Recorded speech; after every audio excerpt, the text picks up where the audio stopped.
നമ്മുടെ അബിഗേൽ കുട്ടിയെ കാണാതെ പോയി കിട്ടിയതിൻ്റെ തൊട്ടടുത്ത ദിവസം തന്നെ പോലീസ് സേനയ്ക്ക് അഭിനന്ദനമൊക്കെ കിട്ടി. പിന്നെ അന്ന് തൊട്ടേ ആളുകളുടെ ഓരോരുത്തരുടെ കമൻറ്റൊക്കെ ഞാൻ ശ്രദ്ധിച്ചപ്പോൾ കണ്ടു, കേരള പോലീസ് എന്താ സുമ്മാവാ, അവരെപ്പോൾ ആളെ കണ്ടുപിടിച്ചെന്ന് നോക്കിയാൽ മതി, എത്ര അത്യാധുനിക സംവിധാനങ്ങളാണ് അവർക്കുള്ളത്, എന്ത് കാര്യക്ഷമമായിട്ടാണ് അവർ ചെയ്യുന്നതെന്നൊക്കെയുള്ള ഒരുപാട് കമൻസ് ഞാൻ കണ്ടു. അപ്പോൾ ആ സമയത്ത് എനിക്ക് ഓർമ്മ വന്നിട്ട് വേറെ ഒന്ന് രണ്ട് കാര്യങ്ങളാണ്. അതിപ്പോൾ ഓൾറെഡി വീണ്ടും മാധ്യമങ്ങൾ വഴി ആ കേസ് പൊങ്ങി വരികയും ചെയ്യും. നിങ്ങളൊക്കെ അപ്പോൾ അത് വായിച്ചിട്ടുണ്ടാവും. ജസ്ന തിരോധാന കേസ്.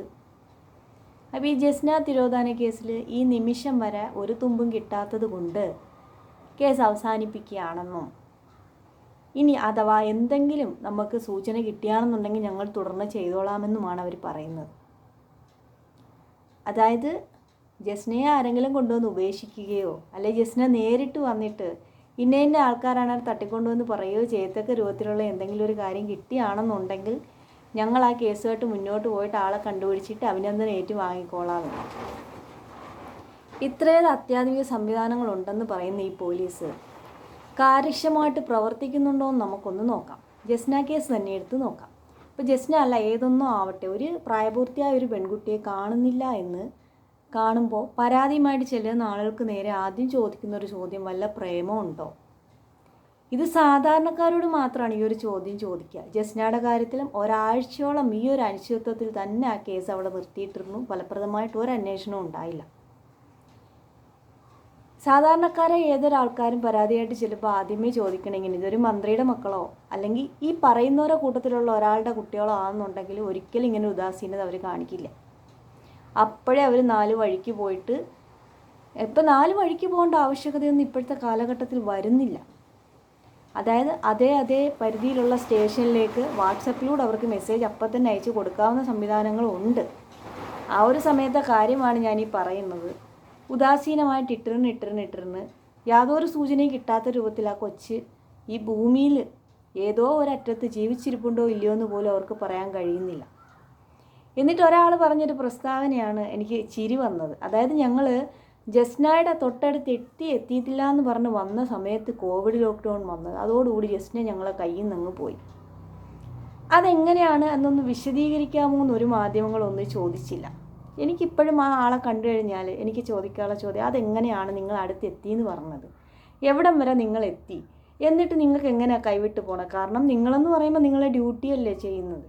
അത് ചെയ്തു പോകുന്നതിനൊന്നും തടസ്സമാകുന്നില്ല. കാരണം ഇത്രയേറെ പ്രമാദമായൊരു കേസിൽ ഒരാളുടെ തൊട്ടടുത്ത് എത്തി എന്ന് പറയുമ്പോൾ അത് പിന്നെ എന്തിൻ്റെ പേരിലാണ് നിങ്ങൾ വിട്ടുകളഞ്ഞത്? നിങ്ങൾ തന്നെ അവിടെ പോകണമെന്നില്ലല്ലോ. ആ കണ്ട് ചെന്ന സ്ഥലത്തിൻ്റെ പരിധിയിൽ തന്നെ ആളുകൾ ഉണ്ടാവുമല്ലോ അതിലേക്ക് എത്തിപ്പെടാനുള്ള. എന്തുകൊണ്ട് അവരെ അറിയിച്ചില്ല? നിങ്ങൾ ഒരാൾ മാത്രമല്ല, 2 പേര് മാത്രമല്ലേ ഈ പറയുന്നുള്ളൂ ഈ ഡയലോഗ്. ഒരു CCTV ഫൂട്ടേജിൽ ആ കുട്ടി പോകുന്നത് കുടുംബം കണ്ടെടുത്ത് കൊടുത്തതിന് അപ്പുറത്തേക്കൊന്നും പറയാനില്ല. ആ കുട്ടി ഫോൺ എടുത്തിട്ടില്ല, ആ കുട്ടി വേറെ തയ്യാറെടുപ്പുകളൊന്നും നടത്തിയതായിട്ട് കണ്ടെത്തിയിട്ടില്ല.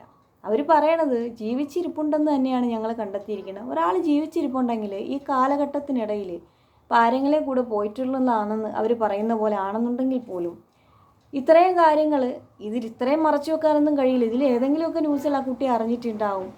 എന്തായാലും ഒന്ന് പ്രതികരിക്കാൻ തോന്നും, തിരിച്ചു വരാൻ തോന്നും. തൻ്റെ കുടുംബം പോലെ ഇതിനിടയ്ക്ക് ഒരുപാട് പ്രാവശ്യം അതിൻ്റെ ഇടയിൽ തന്നെ ടോർച്ചറിങ് ആവണത് ആ കുട്ടി തന്നെ അറിഞ്ഞിട്ടുണ്ടാവുമല്ലോ. ജീവിച്ചിരിപ്പുണ്ടെങ്കിൽ തിരിച്ചു വരാൻ ചാൻസ് ഇല്ലേ?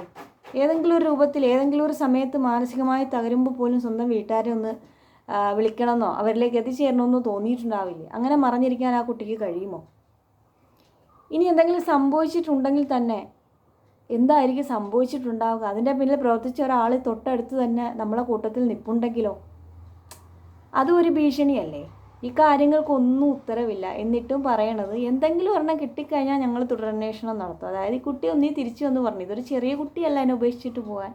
അല്ലെങ്കിൽ ഈ കുട്ടി അതായത് വന്ന് നേരിട്ട് പറയണം എന്നെ ഇന്ന ആൾ കൊണ്ടുപോയി. അതുപോലത്തെ ഒരു ലൂപ്പ് ഹോൾ കിട്ടണം. എന്നിട്ടും ഇത്രയൊക്കെ ഇങ്ങനെ ആയിട്ടും ഇതിന് മുമ്പത്തെ കേസ് ഞാൻ പറയാം. ഒരു പയ്യൻ്റെ, അതിൻ്റെ പേര് ഞാൻ മറന്നു പോയിട്ടുണ്ടായിരുന്നു, ഒരു പാലക്കാട്, തൊട്ടടുത്ത ദിവസം കോളേജിൽ അഡ്മിഷൻ എടുക്കാൻ വേണ്ടിയിട്ട് പോകാനുള്ള ഫോമൊക്കെ പൂരിപ്പിച്ച് വെച്ചിട്ട് രാത്രി ഉറങ്ങാൻ കിടന്ന ആളിനെ പിറ്റേന്ന് വീട്ടുകാർ വന്ന് നോക്കുമ്പോൾ ചെരുപ്പൊക്കെ അവിടെ കിടപ്പുണ്ട്. ആളെ കണ്ടിട്ടില്ല. ഇന്ന് വരെ ആളെയും കിട്ടിയിട്ടില്ല, ബോഡിയും കിട്ടിയിട്ടില്ല. ആ സമയത്തൊന്നും CCTV ഫുട്ടേജ് ഇല്ലാത്തതുകൊണ്ട് ഒന്നും ഒരു ഉത്തരവ് ഇന്ന് വരെ ഇല്ല. പിന്നെ അതുപോലെ തന്നെ ആലപ്പുഴയുള്ളൊരു ആഹ്ൽ എന്ന് പറയുന്ന ഒരു കുട്ടി, അതും പോയിട്ട് ഈ നിമിഷം വരെ എന്താണ് സംഭവിച്ചതെന്ന് പോലും ഒരു ഉത്തരം അവർക്ക് പറയാൻ കഴിയില്ല. ഇത്രയേറെ ആധുനിക സംവിധാനങ്ങളുണ്ട്, കാര്യക്ഷമമായിട്ട് പ്രവർത്തിക്കുന്ന ആളുകളെന്ന് എല്ലാവരും പറയുമ്പോൾ ഇങ്ങനത്തെ കാര്യങ്ങളൊന്നും ഒരു ഉത്തരം അവർക്ക് കണ്ടെത്താൻ പറ്റാത്തത് എന്തേ? ഇത് ഞാനിപ്പം 2-3 പ്രമാദമായ കേസുകളെ പറഞ്ഞിട്ടുള്ളൂ. ഇതുപോലെ എത്രയോ കേസുകൾ ഉണ്ടാവും. എന്തിനാണ് ഇത്ര ഉദാസീനത? സാധാ ഒരാൾ എന്തെങ്കിലുമൊക്കെ ആയിട്ട് ചെല്ലുമ്പം സംശയദൃഷ്ടിയോട് കൂടി മാത്രം ഇങ്ങനെ പരാതി സ്വീകരിച്ചിട്ട് അതെന്ത് കാര്യമായാലും ഒരു റെക്കമെൻഡേഷൻ ആളുണ്ടെങ്കിലോ അല്ലെങ്കിൽ ഫോൺ ചെയ്ത് പറയാൻ ആളുണ്ടെങ്കിലോ അല്ലെങ്കിൽ രാഷ്ട്രീയ പിടിപാടുള്ള ആളാണെങ്കിലോ അല്ലെങ്കിൽ അറിയപ്പെടുന്ന ഒരാളാണെന്നുണ്ടെങ്കിൽ ഈ ഉദാസീനത ഒന്നും കയറി വരുന്നത് കണ്ടിട്ടില്ല. എന്തെല്ലാം അവർക്ക് ഉണ്ടെന്ന് പറയുമ്പോഴും ഒരു സൈബർ സെല്ലിൽ നിന്ന് ഒരു നമ്പറിൻ്റെ കാര്യങ്ങൾ ഡീറ്റെയിൽസ് എടുക്കാൻ പോലും നമുക്കറിയാം എത്രയോ താമസം എടുക്കും. അവർ പറഞ്ഞു ഞങ്ങൾക്ക് 100 കൂട്ടം കാര്യങ്ങളുണ്ട്, ഓരോരോ എക്സ്ക്യൂസ് പറഞ്ഞിട്ട് മാറ്റി വെക്കും. കൃത്യമായിട്ട് കാര്യക്ഷമമായിട്ട് പലയിടത്തും നമ്മൾ കണ്ടാൽ മനസ്സിലാവും, പലയിടത്തും അവരൊന്ന് ഉണർന്ന് പ്രവർത്തിച്ചിട്ടുണ്ടെങ്കിൽ പല ജീവനുകളും ഇപ്പോഴും ഉണ്ടാകുമായിരുന്നു, പല അപകടങ്ങളും ഒഴിവാക്കാമായിരുന്നു എന്ന് കണ്ടിട്ട് അതുപോലും ചെയ്തിട്ടില്ല. ഞങ്ങളുടെ ആരുടെ അല്ലല്ലോ എന്നൊരു ഉദാസീനത. എന്നിട്ട് ഇവരെക്കുറിച്ച് നമ്പർ 1 ആണ്, ആനയാണ് ചേനയാണെന്നൊക്കെ പറഞ്ഞിട്ട് ആൾക്കാരിങ്ങനെ പൊക്കും. എനിക്ക് ഭയങ്കര ദേഷ്യം തോന്നാറുണ്ട്. കാരണം നമ്മളെ മുന്നിൽ കൂടാണ് ഒരാൾ പോയത്. ആ വീട്ടുകാർ എത്രത്തോളം സഫർ ചെയ്യുന്നുണ്ടാവും. നമ്മളെ വീട്ടിലുള്ള ഒരാൾ നമ്മളെ മുന്നിൽ കൂടെ ഒരു ദിവസം പോയിട്ട് പിന്നെ ആൾ ഈ ഭൂമിയിൽ എവിടെയാണെന്ന് പോലും അറിയാതെ ഇങ്ങനെ ആവുന്ന ഒരു അവസ്ഥയൊന്ന് ആലോചിച്ച് നോക്കും.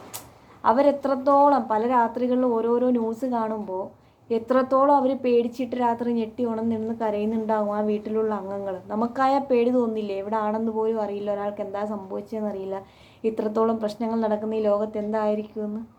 ആ ഒരു മാനസികാവസ്ഥയ്ക്ക് ഒന്ന് ചിന്തിച്ചാൽ പോരെ. അതല്ലെങ്കിൽ ഒരു പരാതിയായിട്ട് ചെല്ലുന്ന ഒരാൾ ആ സ്ഥാനത്ത് നമ്മളാണെന്നുണ്ടെങ്കിൽ, നമ്മളൊരു കുട്ടിയാണ് കാണാതെ പോയെന്നുണ്ടെങ്കിൽ, അല്ലെങ്കിൽ നമ്മളാണ് ഈ ഒരു അവസ്ഥയിലെന്നുണ്ടെങ്കിൽ എങ്ങനെ ആയിരിക്കും നമുക്ക് ചെയ്യാമെന്നുള്ള അതേ രൂപത്തിലൊന്ന് ഓടി എന്തെങ്കിലും കാര്യങ്ങൾ ഇവർ ചെയ്യുന്നുണ്ടോ എവിടെയെങ്കിലും?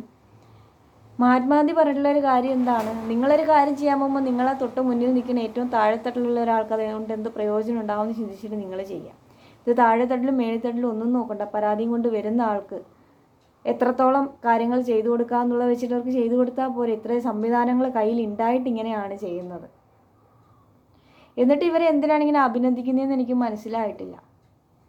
പിന്നെ ജസ്നക്കൊന്നും സംഭവിക്കാതിരിക്കട്ടെ, ആ കുട്ടി എന്തെങ്കിലും ഒരിക്കൽ തിരികെ വരട്ടെ, അതിനെന്താണ് സംഭവിച്ചതെന്ന് അത് തന്നെ ഈ ലോകത്തോട് പറയട്ടെ. അതിനെ ആരും കണ്ടുപിടിച്ച് കൊണ്ടുവരണ്ട. കാരണം ഇത്രയും നാൾ കണ്ടുപിടിക്കാത്തവർ കണ്ടുപിടിക്കാൻ ഇനി നടക്കണ്ട. ആ കുട്ടി സ്വന്തമായിട്ട് എവിടെയെങ്കിലും ഉണ്ടെങ്കിൽ കാണാതെ പോയവരൊക്കെ ഒരു നാളെ തിരിച്ചു വരാൻ അവസരം ഉണ്ടാവട്ടെ എന്ന് തന്നെയാണ് ഞാൻ പ്രാർത്ഥിക്കുന്നത്. അത് ഈ അബിഗലിനെ കിട്ടിയ പോലെ കണ്ടുപിടിച്ചുകൊണ്ട് വന്നു എന്നുള്ള ക്രെഡിറ്റ് ഒന്നും എടുക്കാൻ പറ്റാത്ത അവസ്ഥയിൽ തന്നെ കിട്ടട്ടെ എന്നുള്ളതാണ് എൻ്റെ ഒരു പ്രാർത്ഥന. കാരണം എവിടെയെങ്കിലും ഒരാളെ ഉപേക്ഷിക്കപ്പെട്ടോ അല്ലെങ്കിൽ ഏതെങ്കിലും രൂപത്തിൽ അത് തിരികെ വരികയോ ചെയ്യുമ്പോൾ ഞങ്ങൾ കണ്ടുപിടിച്ചു, ഞങ്ങൾ കൊണ്ടുവന്നു എന്ന് ക്രെഡിറ്റ് എടുക്കാൻ 100 പേരുണ്ട്.